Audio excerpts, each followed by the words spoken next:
आज जो माननीय साहब का परिनिर्वाण दिवस है, ये शुरुआत कहां से हुई? ये बात 70 के दशक के आसपास की है, जिस समय बाबा साहब द्वारा बनाई गई आरपीआई, जिसको कांग्रेस के लोगों ने हाईजैक कर लिया था। जिस प्रकार हमारी पुरानी पार्टी के लोग या पुरानी पार्टी को तथाकथित उच्च जाति के लोगों ने हाईजैक किया था, जिसके बाद वो पार्टी हमारी धीरे धीरे धीरे धीरे गर्त में चली गई। इसी प्रकार 70 के दशक में बाबा साहब का परिनिर्वाण होने के बाद आरपीआई का भी कांग्रेसी दल हो गया था। और उसी दौर में माननीय काशीराम साहब पूना के बीआरडीओ में नौकरी करने पहुंचते हैं, और जब बीआरडीओ में नौकरी करने पहुंचे तो वहां पर एक 4th क्लास के कर्मचारी हुआ करते थे। हो सकता है सभी लोग ना जानते हो, उनका नाम था दीना भाना वाल्मीकि जी। और उसी साल बुद्ध पूर्णिमा एवं अम्बेडकर जयंती की छुट्टियां महाराष्ट्र सरकार द्वारा रद्द कर दी गई। जो मिशनरी लोग होते हैं उनको ये मतलब नहीं होता कि क्लास क्या है, वो 4th क्लास के हैं या 1st क्लास के अधिकारी हैं या कमजोर वर्ग से आते हैं, क्योंकि मिशनरी व्यक्ति अपने आप को मिशन को समर्पित करता है। उस जो छुट्टी रद्द की गई, उन छुट्टी रद्द करने का विरोध दीना भाना वाल्मीकि जी ने, जहां वो काम करते थे बीआरडीओ के अंदर, वहां उन्होंने विरोध किया। और विरोध का परिणाम ये हुआ कि दीना भाना वाल्मीकि जी को नौकरी से निकाल दिया। जब उनको नौकरी से निकाला गया तो उन्होंने जानकारी की इस बीआरडीओ में कोई तो ऐसा एससी कर्मचारी होगा, कोई तो दलित वर्ग का कर्मचारी होगा, जो एक क्लास में काम कर रहा होगा।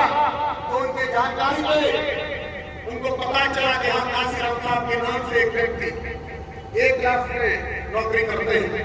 तो दीना भाना वाल्मीकि जी माननीय काशीराम साहब के पास पहुंचे। तो ये जान के आपको आश्चर्य होगा कि उस समय तक बीआरडीओ में नौकरी करने के समय तक माननीय काशीराम साहब ने बाबा साहब डॉक्टर बी आर अम्बेडकर को नहीं पढ़ा था। लेकिन चूंकि दोनों एक समाज से आते थे, इसलिए उन्होंने कहा ठीक है, हम आपकी मदद करेंगे। तो मदद करने के लिए दीना भाना वाल्मीकि जी के जो अधिकारी थे जिन्होंने उनको सस्पेंड किया था, उनके पास पहुंचे तो उनकी बात को नहीं सुना गया, उनकी आवाज को दबाया गया।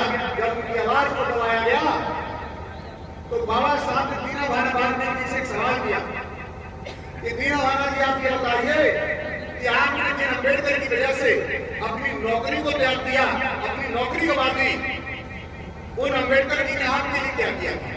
क्योंकि वो पढ़े नहीं थे तब तक डॉक्टर बी आर अम्बेडकर। तो दीना भाना वाल्मीकि जी ने एक किताब उनको दी कि आप इसको पढ़िए।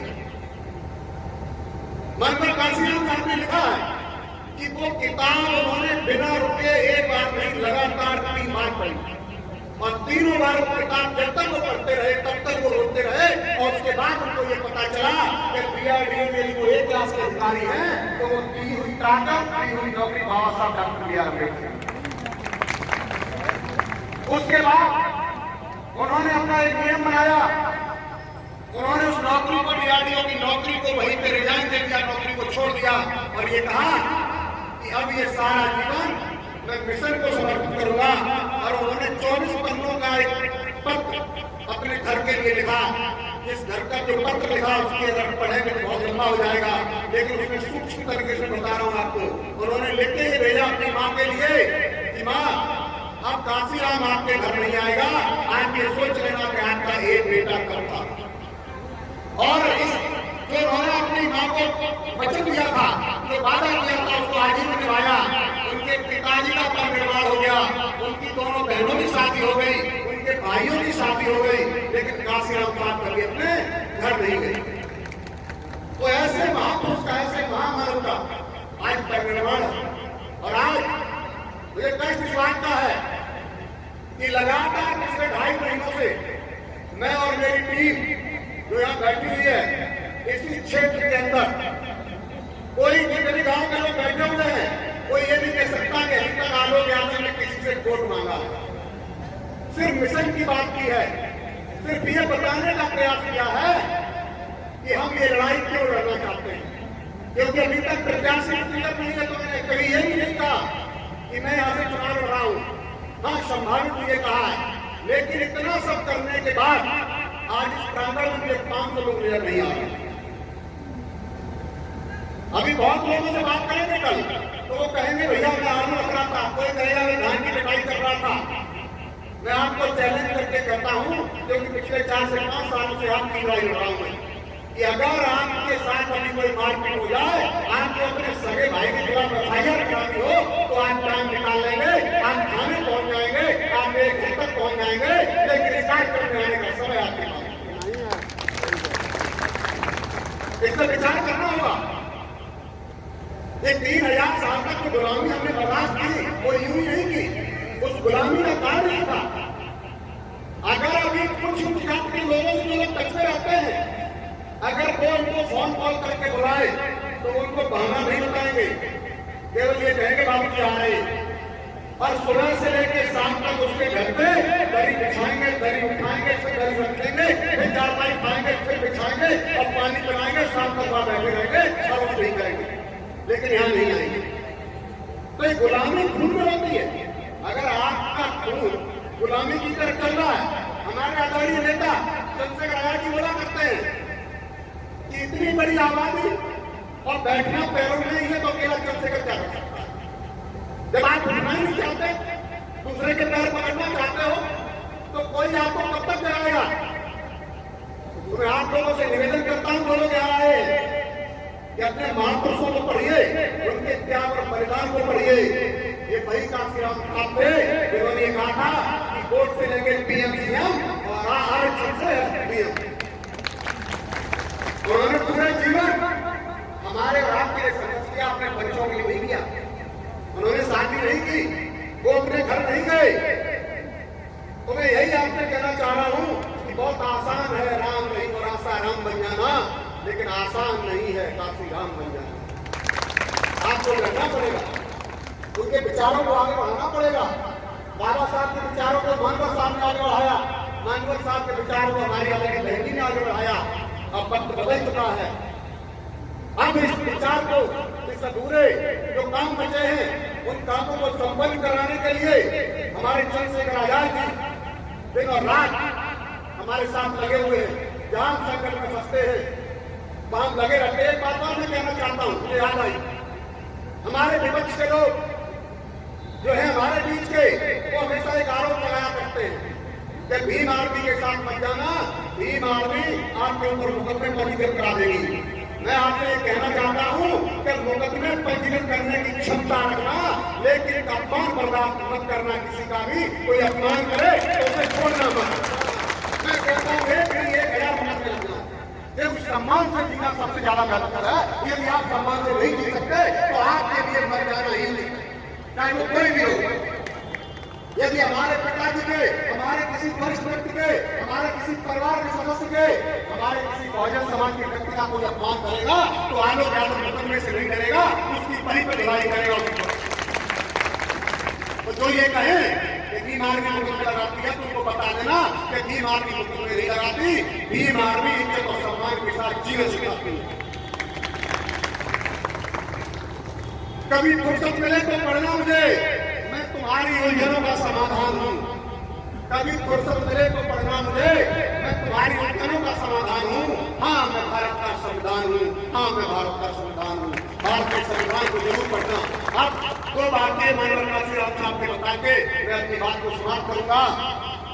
एक हमारे आगरा में पेशकार साहब हैं, जिनका मैं वाक्या कभी भूलता नहीं हूँ।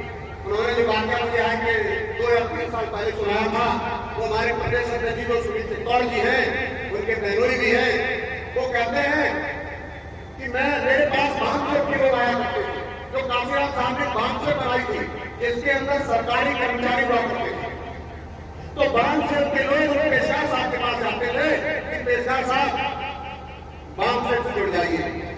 तो पेशकार साहब ये बोला करते थे, जैसा अक्सर लोग क्या कहते हैं कि हमें क्या मिलेगा। सबसे बड़ी कमी तो यह है अपने समाज के अंदर, आप किसी के पास जाइए, तो सवाल ये आता है कि मुझे क्या मिलेगा। ये आत्मा जो शब्द है ना, मुझे क्या मिलेगा, इसी शब्द ने आपको गुलाम बनाया, इसी शब्द ने आपको गुलामी सिखाई है। क्योंकि जिसने आपको कुछ दे दिया, आपने उसकी गुलामी शुरू कर दी। तो पेशा साहब ने ये कहा कि मुझे क्या मिलेगा। तो उन लोगों ने ये कहा, वो 500 के कार्यकर्ता थे, पदाधिकारी थे, कि आपको मिलेगा कुछ नहीं, आपको हर महीने 2 रुपए डोनेशन देना पड़ेगा इस बात से।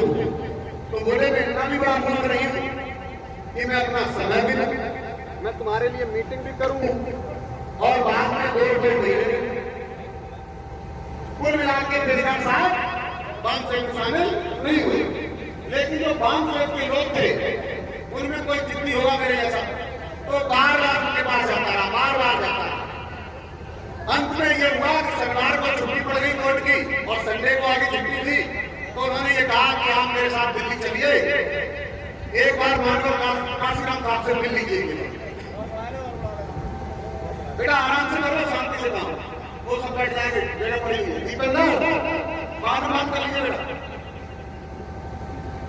तो जब वो तैयार हो गए चलने के लिए, लेकिन शर्त एक थी उनकी पेशकार साहब कि ट्रेन का किराया मैं नहीं दूंगा, मैं आपके साथ चलूंगा, आपके किराए में चलूंगा, आप मुझे खाना खिलाएंगे और तो मेरे जैसा व्यक्ति था, उसके बाद कोई दिक्कत नहीं, आप एक बार काशीराम साहब से मिल लो और उसके बाद वापस आ जाना, खर्चा मेरा। वो तैयार हो गए, ट्रेन से वो दिल्ली पहुंचे। तो मानवा साहब जिस कमरे में रहा करते थे, तो 8 बाई 8 का एक कमरा हुआ करता था। बड़ा उन्होंने विस्तृत रूप से बताया मुझे कि उस कमरे के गेट पे दरवाजे जो पुराने जमाने नहीं होते थे, मोटे मोटे लकड़ी के, वो थे और उसके लॉक थे, उनमें ग्रीस नहीं लगा हुआ। तो जैसे हमने वो कुंडी बजाई तो अंदर से आवाज आई, गेट खुला, अंदर आ गया। तो हम लोगों ने जब गेट को खोला तो चक्कर चक्कर करके वो गेट खुल गया। खुला तो सामने मानव साहब बैठे थे, एक कांच के गिलास में पानी भरा हुआ था और कांच के भरे हुए पानी में मानव साहब एक रोटी का टुकड़ा तोड़ तोड़ के डालते, रोटी का टुकड़ा डालते थे, दबाते थे, टुकड़ा डालते थे, दबाते थे। तो इन लोगों ने यह अनुमान लगाया कि काशीराम साहब रोटी टाइट हो गई है, इसको गीला करके चिड़ियों को खिलाएंगे। तो उन्होंने बैठ गई, बातचीत होने लगी। तो उन्होंने पूछा, साहब आपने ये रोटी उसमें डाल के रखी हुई है, ये किसलिए रखी है? तो मानव साहब ने कहा कि हमारे नाश्ते के लिए। तो उन्होंने ये कहा कि नाश्ता आप स्टार्ट करेंगे, ऐसा क्यों? तो मानव साहब ने कहा मेरे पास इतना पैसा नहीं है जो मैं सुबह नाश्ते के लिए पैसे खर्च करूं, शाम को खाने के लिए पैसे खर्च करूं। तो जो शाम को मैं खाना बनाता हूं उसमें 1 रोटी बचा लेता हूं और उस रोटी को सुबह नमक और पानी का घोल बनाता हूं और तोड़ के उसमें डालता हूं, उससे नाश्ता कर लेता हूं। तो जब लोग साहब गए तो उन्होंने कहा कि मानव साहब मैं आपको हर महीने हम 500 के लोग 2 लाख रुपए महीने देते हैं। आप सोचिए ये दौर है लगभग 80 के आसपास का, 75 और 80 के बीच कहानी है। उस समय 2 लाख की वैल्यू आज में 2 करोड़ से ज्यादा नहीं होगी। तो ये कहा 2 लाख रुपए महीने आपको हम चंदा देते हैं और आप ये नमक में घोल के पानी घोल के रोटी खाते हैं, आप जल्दी मर जाएंगे। हमें कौन देखेगा, हमारे संसद को आगे कौन बढ़ाएगा? तो मानव साहब का जवाब सुनेंगे, वो आपको शर्म आ सकती है। मानव साहब ने कहा था कि अगर मिशन द्वारा कलेक्ट किए हुए, मिशन द्वारा इकट्ठा किए हुए चंदा दिए हुए 2 लाख रुपए से अगर ये काशीराम अपना नाश्ता करेगा तो मुझसे बड़ा सरकार इस समाज का कोई दूसरा नहीं होगा। तो दोनों लोग कहते हैं मुझे क्या मिलेगा, मैं उनके लिए कह रहा हूं कि वो काशीराम साहब थे तो 2 लाख रुपए महीने चंदा मिलता था, उससे रोटी तक नहीं खाते थे, उससे कपड़े तक नहीं पहनते थे। बाकी बहुत है उनकी, एक उन्होंने कोट खरीदा था मुर्दा घर से, जो मुर्दा घाट होता है ना, मुर्दा घाट से बात खरीदा। उनके बात में बहुत है, लेकिन एक बात और सुना के इनकी बात को समाप्त करूंगा। एक वो बात जरूरी है आपके सुनना। एक बार मानकर काशीराम साहब दिल्ली से निकले लखनऊ के लिए, उस समय बाई रोड ज्यादा सफर हुआ करता था, तो बाई रोड चल रहे थे तो आगे वाली सीट पे बैठ के उनको झुकी आ गई, वो हल्के से सो गए। तो अचानक ड्राइवर ने ब्रेक मारा, तो अचानक ड्राइवर ने ब्रेक मारा तो उनकी आंख खुली। आंख खुली तो उन्होंने ड्राइवर से कहा, मतलब क्या हो गया? तो ड्राइवर बोला, साहब आप सोइए, कुछ नहीं हुआ। तो उसमें नाराज हो गए ड्राइवर, क्या बोला? मैं सो जाऊं? मेरी पूरी कौम सो रही है, इसको देखने की जिम्मेदारी मेरे ऊपर है। अगर मैं भी सो गया तो ये अच्छे से गुलाम बन जाएंगे। काशीराम कभी सोता नहीं है, काशीराम सिर्फ आराम करता, सोता नहीं है। ये बताइए हुआ क्या? तो ड्राइवर बोला साहब कुछ नहीं हुआ, एक कुत्ता आगे आ गया था। बोला कुत्ता आगे आ गया, बच गया मर गया? बोला साहब मर गया। बोला मर गया? अच्छा तो ये बताइए कुत्ता कैसे मरा? आपने देखिए जो व्यक्ति समाज के लिए लड़ता है, मिशनरी होता है, उसके अंदर योग्यता कितनी होती है सोचिए आप। वो जो कुत्ता आसमान कार के आगे आ गया, उस कुत्ते के मरने में वो ये पूछे समाज ड्राइवर से कि ये कुत्ता मरा कैसे? तो ड्राइवर बोला साहब कैसे मरा? गाड़ी के आगे आ गया, मर गया। ठीक, दो लोग पीछे बैठे उनसे पूछा भाई कुत्ता कैसे मरा? तो एक बोला साहब वो भागा, निकल नहीं पाया रोड से, कार के नीचे आ गया, मर गया। तीसरा भी वही बोला साहब उसकी इतनी लगी थी, मर गया। बोला नहीं, तीनों जवाब गलत। बोला ये कुत्ता सिर्फ इसलिए मरा है कि इस कुत्ते ने जब रोड क्रॉस कर रहा था तो इसने सही समय पर सही निर्णय नहीं ले पाया। तो मैं आप लोगों को बता रहा हूं कि सही समय पर सही निर्णय ले लेना। जब बाबा साहब थे तो हम लोगों ने बाबा साहब का साथ दिया। जब बाबा साहब नहीं रहे, उनका मिशन जब लोगों ने बेचा तो हम मानवर साहब के साथ चले गए। जब मानवर साहब नहीं रहे, तब जब मिशन खत्म हुआ तो हम चंद्रशेखर आजाद के साथ खड़े हो गए। तो बाबा साहब ने हमें इंसान बनाया, मानवर साहब ने राजनीति की, चंद्रशेखर आजाद हमें सम्मान दे रहे हैं। तो अब लड़ाई सम्मान की है, राजनीति को करने सीख चुके हैं, लेकिन अब लड़ाई बच के सम्मान की लड़ाई है। तो इस सम्मान की लड़ाई में चंद्रशेखर आजाद का साथ दे देना। और इन्हीं शब्दों के साथ मैं पुनः इस महामानव को श्रद्धांजलि अर्पित करते हुए अपने शब्दों को विराम देता हूँ। जय भीम।